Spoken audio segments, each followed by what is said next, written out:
नमस्कार स्टूडेंट, स्वागत है आप सभी का mission free study YouTube channel के अंदर। देखो बच्चों, पाँचवीं के जितने भी स्टूडेंट हैं वो ध्यान दो। आप पाँचवीं के अंदर पढ़ रहे हो और आप सिक्स्थ के अंदर नवोदय के अंदर जाना चाहते हो, और ऐसे बच्चे भी हैं जिनके पास इतनी फीस नहीं है कि जो बच्चा 60,000 70,000 भर सकें। इसलिए मैं यूट्यूब पर फ्री क्लास आपके लिए पर्सनली, क्योंकि इसका मतलब ये नहीं है कि मैं कोई स्वार्थ से काम कर रहा हूँ, कोई स्वार्थ नहीं है। मुझे पता है कि मैं एक दिन में कोई फेमस नहीं हो जाऊँगा, मेरे लाइक हज़ारों में नहीं आएंगे, मेरे व्यूज़ हज़ारों में नहीं आएंगे, ऐसा पॉसिबल नहीं। लेकिन अगर आपका सपोर्ट रहा, आप बच्चे जुड़े, आपको बेनिफिट रहा, तो मुझे पता है एक दिन ऐसा भी ज़रूर आएगा कि इस यूट्यूब चैनल के ऊपर भी हज़ारों लाखों में सब्सक्राइबर होंगे। ठीक है, तो शुरू हमने पहले पार्ट में हमने पढ़ लिया है कि नंबर सिस्टम, मतलब एक पार्ट हम पढ़ चुके हैं। अभी दूसरा पार्ट पढ़ेंगे नंबर सिस्टम का।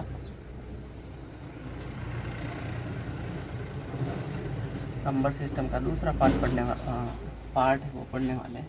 देखो, अभी हम पढ़ने वाले हैं भाज्य संख्या, सॉरी अभाज्य संख्या। कैसी संख्या? अभाज्य। आज जो हमारा टॉपिक है वो अभी हम जो पढ़ रहे हैं वो पढ़ रहे हैं अभाज्य संख्या। देखो, अभाज्य संख्या क्या होती है, मैं डायरेक्टली समझा देता हूँ आपको कि कोई भी ऐसी संख्या है जिसके अंदर एक का भाग जा रहा है और स्वयं का भाग जा रहा है, इसके अलावा अन्य दूसरी किसी भी संख्या का भाग नहीं जाता है। यानी ऐसी संख्या जिसके केवल दो गुणनखंड हो, वह अभाज्य संख्या कहलाती है। आप लिख लो, सरल परिभाषा लिखो आप। तो देखो, ऐसी संख्या जिसके केवल दो गुणनखंड हो,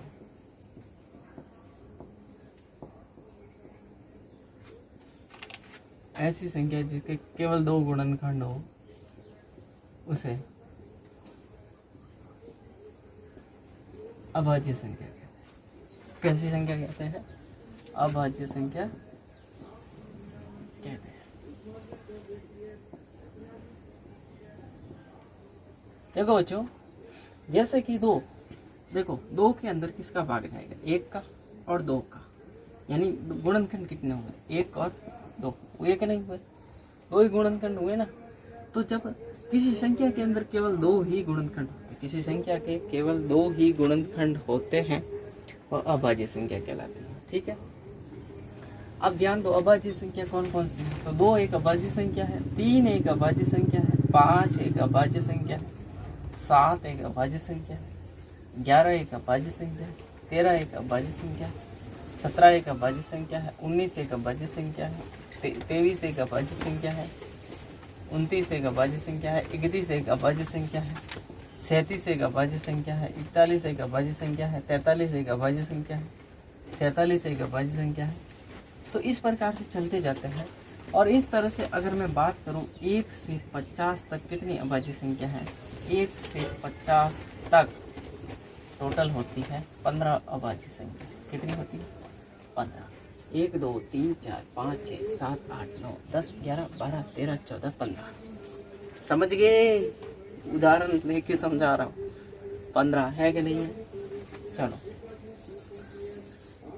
तो फिर अगर प्रश्न आ जाए कि 1 से 100 तक अभाज्य संख्या कितनी है, तो आपका आंसर क्या होगा? तो 1 से 100 तक पूछे तो आपको 25 बतानी है। कितनी बतानी है? 25 बतानी है। समझ में आ गया होगा? अभाज्य संख्या यानी जिनकी केवल दो गुणनखंड हो, यानी या तो एक का भाग जा रहा है या फिर स्वयं का ही भाग जा रहा है, इसके अलावा किसी दूसरी संख्या का भाग नहीं जाता है ना, वो अभाज्य संख्या कहलाती है। अब 1 से 50 तक पूछे तो 15 बताने, 1 से 100 तक पूछे तो 25 बताने। यहीं से प्रश्न बनने के चांस रहते हैं। आपसे डायरेक्ट पूछ ले, या फिर आपको ऑप्शन में ऐसे देखे कि निम्नलिखित में से कौन सी अभाज्य संख्या है, या फिर अभाज्य संख्या नहीं। अभाज्य संख्या है वो समझ लो, एक ऑप्शन में 4 है, ए में, बी में 5 है, सी में 6 है और डी में 8 है। अब आप देखो कि इनमें से ऐसी कौन सी संख्या है जिसका केवल दो गुणनखंड है। देखो, 4 के अंदर 2 का भाग जा रहा है, 1 का चलो, 1 का जा रहा, 2 का जा रहा, 4 का जा रहा, 3 हो गए।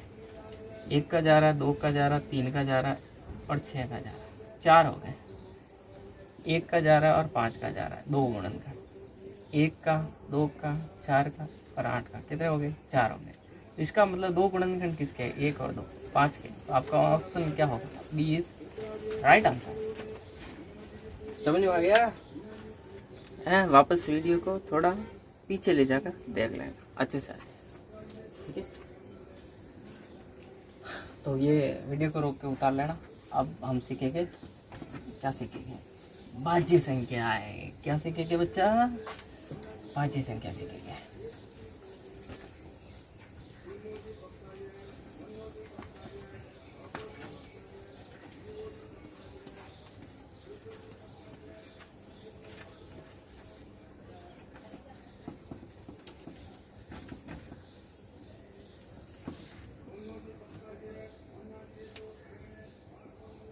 अब है भाज्य संख्या। क्या क्या है बच्चा? भाज्य संख्या। देखो, ऐसी संख्या है, इसका उल्टा है भाज्य का। ऐसी संख्या है जिसके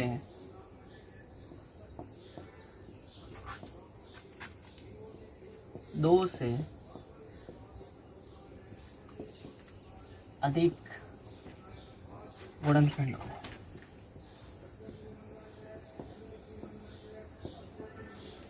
दो से अधिक गुणनखंड हो, ठीक है? और उसे भाज्य संख्या कहते हैं। बस इतना ही समझ लो। ऐसी संख्या है जिसके 2 से अधिक गुणनखंड होते हैं ना, उसको भाज्य संख्या कहते हैं। अब देखो कैसे, जैसे कि 4। अब 4 एक ऐसी संख्या है जिसके अंदर 1 का जा रहा है, 2 का जा रहा है और 4 का जा रहा है। तो 2 से अधिक गुणनखंड है कि नहीं? 6 है ना, 8, 9, 10, 12, 15 है ना, इस तरह से, ठीक है? तो आपसे आपको यहाँ से क्या प्रश्न देखने को मिल सकता है? 1 से 100 तक कितनी भाज्य संख्या? तो आपको आंसर देना है 74। 75 मत देना। आप सोच रहे होगे कि सर 25 तो क्या थी? 25 अभाज्य संख्या थी, तो पीछे बची हुई 75 भाज्य होगी। तो ये सरासर गलत है, क्योंकि एक होता है ना बच्चा, वो ना तो भाज्य होता है और ना ही क्या होता है? अभाज्य होता है। ये ध्यान में रखना। एक ना तो भाज्य है, ना ही अभाज्य है। ये चीज़ अगर समझ लिया आपने, तो फिर आपका आंसर 74 की तरफ जाएगा। अब कोई बच्चा डेढ़ होशियार होता है ना, वो फिर क्या 75 कर लेता है। सर ने बताई थी 25 वो है, 75 है। लेकिन यहाँ समझने वाली बात यह है, एक ना तो भाज्य है, ना ही अभाज्य है, कुछ नहीं है, ठीक है?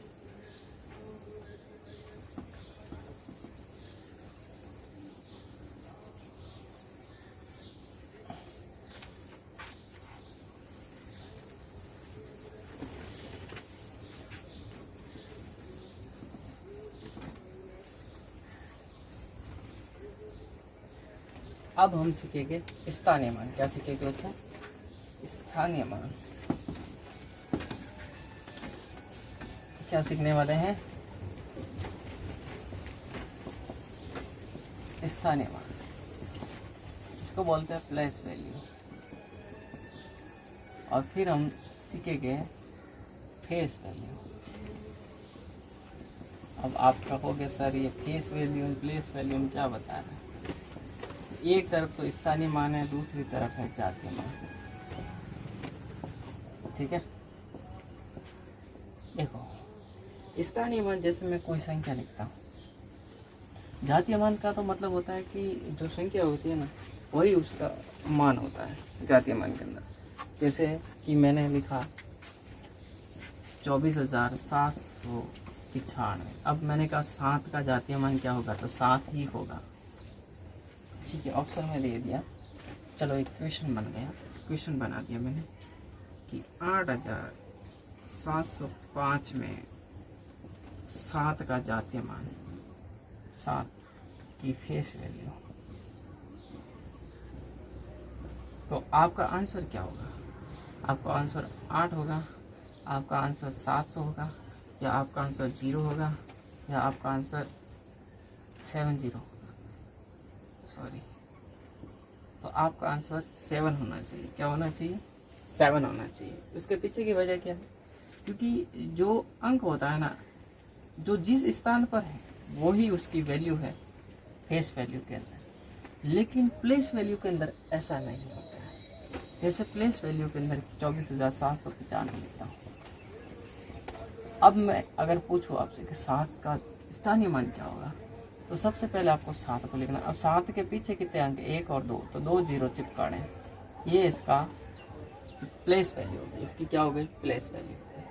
अब यहाँ पर क्या होता है, अगर 4 की प्लेस वैल्यू पूछे तो 4 के पीछे 3 अंक है, तो 3 जीरो हो गए। 5वीं क्लास के बच्चों को पता है, ये चीज़ें बताने की वैसे ज़रूरत है नहीं मेरे को, लेकिन मेरे को बतानी पड़ रही है। क्यों, सीखते चले गए, छोटी छोटी चीज़ें स्थानीय मान जाती मान, ये आपको ऑलरेडी आपने पढ़ा है, 4th क्लास में पढ़ा है आपने, 3rd के अंदर पढ़ा है। चलो अभी देखो स्थानीय मान के अंदर देखो, अब सवाल यहाँ पर कैसे बनेगा। 24,795 में 7 व 4 की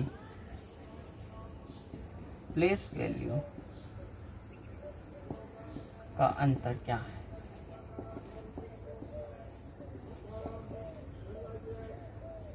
प्रश्न आपके सामने बन रहा है, मैं बना रहा हूँ, देख लो। इससे ज़्यादा फायदा क्या मिलेगा आपको।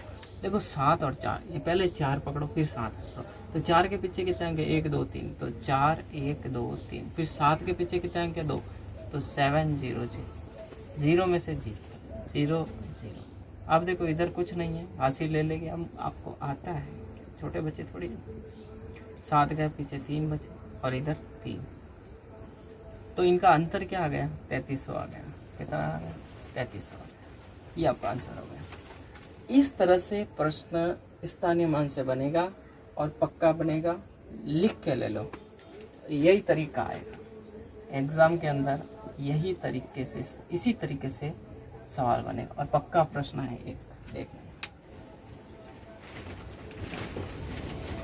तो आज की वीडियो में बस इतना ही।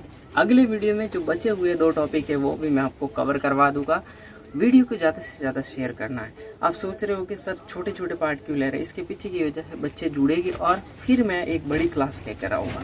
क्योंकि अब अगर मैं अभी से अगर 50 मिनट या 1 घंटे की क्लास ले लूँ ना, फिर बच्चे कैसे जुड़ेंगे, क्योंकि फिलहाल बच्चे ही नहीं है हमारे पास। जब बच्चे ही नहीं होंगे तो फिर व्यूज़ कहाँ से आएंगे, व्यूज़ नहीं आएगा तो हमारे मोटिवेशन का काम बिल्कुल नहीं हो सकता। इसलिए मिलेंगे नेक्स्ट क्लास में, तब तक के लिए बाय बाय, जय हिंद जय भारत।